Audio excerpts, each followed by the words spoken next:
Food with Spirit. That's the name of Chef Alicia Chevaton's new book, and she joins us with one of her favorite recipes. Thank you, Rocky. Well, before you have cocktails, you might need a delicious dinner. So local chef Alicia Chevaton has released her newest cookbook, Food with Spirit. And she joins us now to showcase one of her favorite recipes from the book. And I hear that meatballs are involved. Thank you so much for joining us. Thank you so much, Okay, before we get cooking, though, tell us about the book. I love this concept. So the cookbook is called Food with Spirit, and it's 50 alcohol-infused recipes. Ooh. So it takes you all the way from appetizers through desserts with a little, pep in your step. So. Well, if you start now with kind of one recipe a day, you could make it just to Christmas, and you'll know what to make for Christmas dinner. That's very true. All right, tell us what we're making here today. It smells incredible. Thank you. So this is my chicken Marsala meatballs. So Marsala is a Sicilian fortified wine. Okay. And I decided to take the classic chicken Marsala, which is made with scallopini, very thinly sliced chicken, and turn that into meatballs. So one of the things I did was to use ground chicken for this. Okay. And in the ground chicken, I add, beaten egg, breadcrumbs, Parmesan, Italian seasoning, and salt and pepper, of course.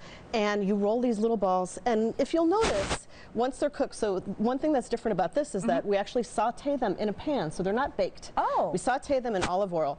And take a look at them. They're very sort of not true spheres, right? Because when you cook in a pan, you have to sear them on all sides. So don't be worried about that. Real meatballs aren't actually perfect spheres.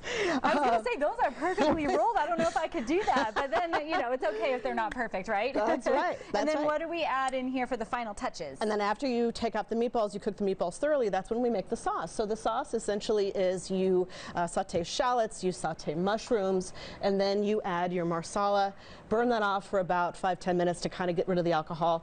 Add some chicken stock, add a little knob of butter for richness, and then you add some thyme leaves, and it makes just the most luscious sauce. And then here's what it looks like here. It looks beautiful, and so this seems like something, if you're not a pro chef, that you could make at home, right? It's super simple, and sometimes with scallopini, it's really difficult actually to get the chicken breast so thinly sliced. Yeah. So this is just one way to make it rustic and fun and delicious. Well, it looks amazing, Chef Alicia. I'm excited to take a bite. And really quickly, where can people get your book? They can get it on Amazon, barnesandnoble.com, and also walmart.com. And also, my publisher is right here in Vegas, History of Books, and you can get it from historyofbooks.com, including autographed copies. That's great. All right, a lot of options, and I'm ready to eat. So, JC, I'm going to send it over to you. All right, thank you, Jillian.